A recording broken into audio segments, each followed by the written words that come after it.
Hello everyone, my name is Metia Punyawati. Today we will discuss about introduction to organization.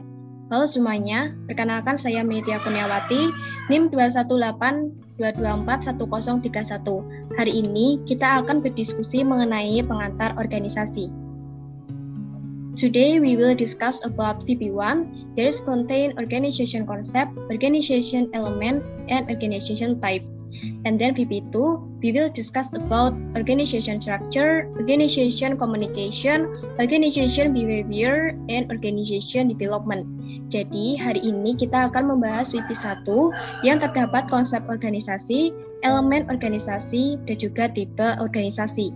Sedangkan pada VP2, kita akan membahas mengenai struktur organisasi, komunikasi organisasi, perilaku organisasi, dan juga pengembangan organisasi. And then, let's move on to the definition of organization. Organization meaning is a group of individuals who work together toward common goals, or they are composed of people whose effort must be coordinated if the organization is to accomplish its goals. Jadi, organisasi merupakan sekelompok orang yang bekerja sama untuk mencapai suatu tujuan ataupun visi misi yang telah ditetapkan oleh perusahaan. Nah, biasanya organisasi dipimpin oleh seorang pemimpin yang mengkoordinasikan pekerjaan para anggotanya. And then the one is VP1. We will discuss about organization concept, organization elements, and organization type. Nah, pada pokok pembahasan pertama, kita akan membahas mengenai konsep organisasi, elemen organisasi, dan juga tipe organisasi. Do you ever seen the picture? This is UNICEF. UNICEF is United Nations Emergency Children's Fund, is a United Nations agency who is responsible for providing humanitarian and developmental aid to children in the world. Jadi UNICEF merupakan bagian dari United Nations atau PBB yang menangani mengenai masalah kemanusiaan dan juga pengembangan anak-anak. Nah, biasanya UNICEF terdapat di beberapa negara, contohnya UNICEF Indonesia. The first, you will discuss about organization concept. Note code explain an organization is an arrangement in which tasks are assigned to members so that they contribute effectively to some clear purpose. Organization have the concept, namely static and dynamic concept. Jadi, konsep organisasi merupakan sekelompok tugas yang harus diselesaikan oleh para anggota atau para pekerjanya sehingga tujuan dari organisasi tersebut dapat dicapai. Nah, konsep organisasi terdapat dua, yaitu konsep statis dan juga dinamis. Nah, konsep statis berkaitan dengan struktur organisasi, di mana struktur organisasi tersebut tidak dapat dirubah. Sedangkan konsep dinamis yaitu konsep yang dapat berubah, seperti aktivitas anggotanya. Nah, UNICEF memiliki dua konsep, yaitu konsep statis yang berkaitan dengan struktur organisasi UNICEF. Sedangkan konsep dinamis berkaitan dengan pekerjaan para anggota ataupun pekerjaan para pekerja dari UNICEF. Number 2 is organization element. First, designing job. Individual responsibilities at work, such as job specialization, job characteristic, work team, job rotation, and job enlargement. Jadi, dalam designing job akan terdapat spesialisasi pekerjaan, karakteristik pekerjaan, work team atau bekerja dalam tim, rotasi jabatan, dan juga perluasan pekerjaan. Nah, dalam Departemen Kesehatan tentunya berbeda dengan Departemen Pendidikan, sehingga diperlukannya spesialisasi pekerjaan. Nah, karakteristik pekerjaan dalam Departemen Kesehatan dan juga Departemen Pendidikan tentunya berbeda. Misalnya di Departemen Kesehatan, mereka akan membutuhkan seseorang yang ahli dalam bidang kesehatan. Nah, biasanya dalam sebuah departemen, mereka akan dituntut untuk bekerja dalam tim. Job rotation atau rotasi pekerjaan berkaitan ketika kita memiliki skill yang sudah mumpuni untuk menggantikan posisi orang lain. Sedangkan job enlargement didapat ketika kita dipromosikan jabatan oleh atasan kita. Number 2 is departmentalization. UNICEF Indonesia have education department, health department, and others. Nah, UNICEF Indonesia memiliki Departemen Kesehatan, Departemen Pendidikan, dan juga departemen lainnya. And then number 3 is establish reporting relationship. One department, another department should have a good communication. Jadi departemen satu dengan departemen lainnya harus memiliki komunikasi yang baik sehingga mereka terhindar dari masalah komunikasi. Nah, misalnya departemen kesehatan akan bekerja sama dengan departemen pendidikan, maka Departemen Kesehatan akan memberikan informasi yang jelas mengenai kegiatan apa saja yang akan dijalankan bersama dengan Departemen Pendidikan. Okay, organization elements are 2. Number 4 is distribute authority. The right in a position, a right person occupying the position to exercise discretion in making decision. Nah, maksudnya dari distribusi wewenang di mana suatu posisi diisi oleh seseorang yang benar-benar sesuai dengan posisi tersebut. Misalnya seorang pimpinan merupakan seseorang yang ahli dalam bidang memimpin.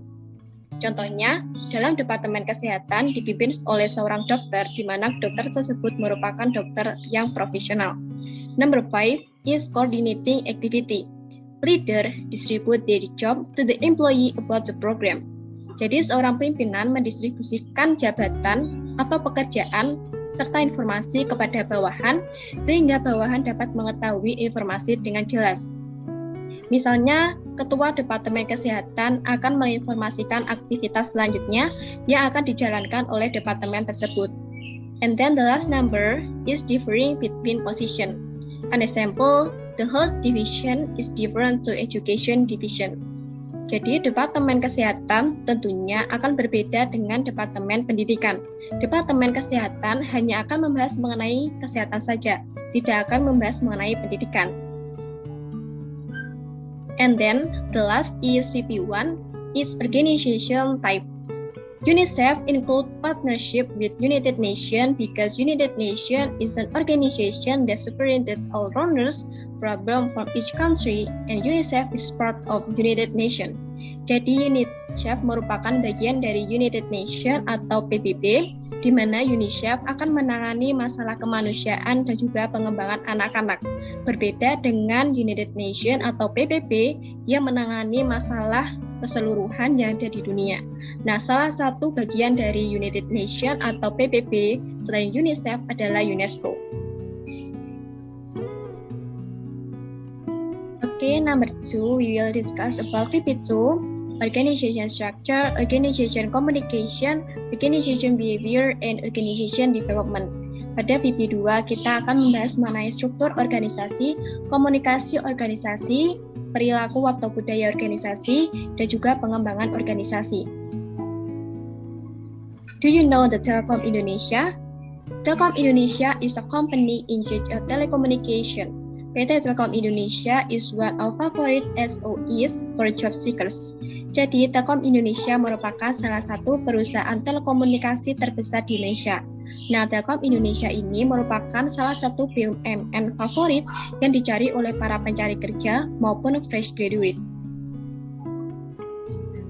The organization structure of Telkom Indonesia. Number 1 is hierarchical. Employees are grouped with every employee having one clear supervisor.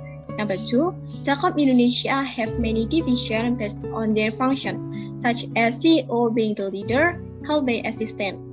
Example is head of corporate affairs. Nah, struktur yang diterapkan dalam organisasi Telkom yaitu struktur hierarki, di mana employees atau pekerja dikelompokkan menjadi satu dan juga memiliki satu supervisor.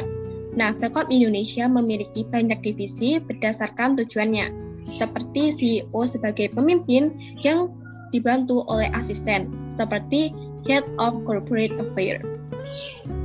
Number 2 is organization communication. Business communication, which is memos detailed information to large people, telephone calls only when message is short on conference calls.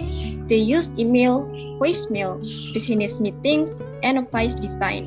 Jadi, komunikasi organisasi yang diterapkan dalam PT Telkom adalah komunikasi bisnis, di mana mereka akan menggunakan email atau surat elektronik, voicemail, business meeting atau pertemuan bisnis, dan juga office design atau desain kantor. Number 3 is organization behavior. 1. People. management trainee, assistant manager, manager, IT support, and others. Jadi, perilaku organisasi akan dipengaruhi oleh orang, seperti manajemen trainee atau orang yang mengurusi mengenai trainee, asisten manager, manajer atau pimpinan, IT support atau orang yang bekerja di bidang IT atau telekomunikasi, and others, seperti para pekerja akuntan dan juga staf administrasi. Number 2 is structure. Hierarchical structure, the director, helped by assistant. Nah, selain itu, perilaku organisasi juga akan dipengaruhi oleh struktur. Nah, Telkom Indonesia menganut struktur hierarki di mana seorang direktur atau pimpinan dibantu oleh asistennya. Number 3 is technology. High technology in their work such as call center and customer service. Nah, tentunya di Telkom Indonesia merupakan salah satu perusahaan telekomunikasi terbesar di Indonesia, sehingga mereka menggunakan teknologi tingkat tinggi untuk menjalankan pekerjaannya, seperti adanya call center dan juga customer service. And then the last number is external environment. External environment consists economics, politics, social culture, and technology. Nah, selain itu, perilaku organisasi juga dipengaruhi oleh faktor luar seperti teknologi, kondisi sosial masyarakat, politik, dan juga ekonomi. Seiring perkembangan teknologi, tentunya Telkom Indonesia akan mengubah cara kerjanya sesuai dengan teknologi yang sedang digunakan oleh masyarakat kebanyakannya. Dan juga mereka akan menyesuaikan dengan kondisi masyarakat Indonesia, politik yang terjadi di Indonesia, dan juga pertumbuhan serta pembangunan ekonomi yang ada di Indonesia. And then the last of VP2, it is organization development. Organization development is a deliberately planned organizational wide effort to increase an organization effectiveness and efficiency. Jadi, tujuan dari pengembangan dari organisasi yaitu untuk meningkatkan keefektifan dan juga keefisienan sebuah pekerjaan. Telkom Indonesia bid program with Pertamina, Microsoft, Mitratel, Media Group, and Pupuk Indonesia. Salah satu pengembangan organisasi yang dijalankan oleh Telkom yaitu membuat program bersama Pertamina, Microsoft, Mitratel, Media Group, maupun Pupuk Indonesia. The conclusion in our discussion, it is organization, meaning is a group of people that they are work together to reach the goal. Jadi, organisasi merupakan sekelompok orang yang bekerja sama untuk mencapai sebuah tujuan yang telah ditetapkan oleh organisasi tersebut. Biasanya, organisasi memiliki seorang pimpinan yang bertugas untuk memimpin dan juga mengkoordinasikan anggotanya, sehingga anggotanya tersebut dapat mencapai tujuan yang telah ditentukan. That's all from me. Thank you. Terima kasih.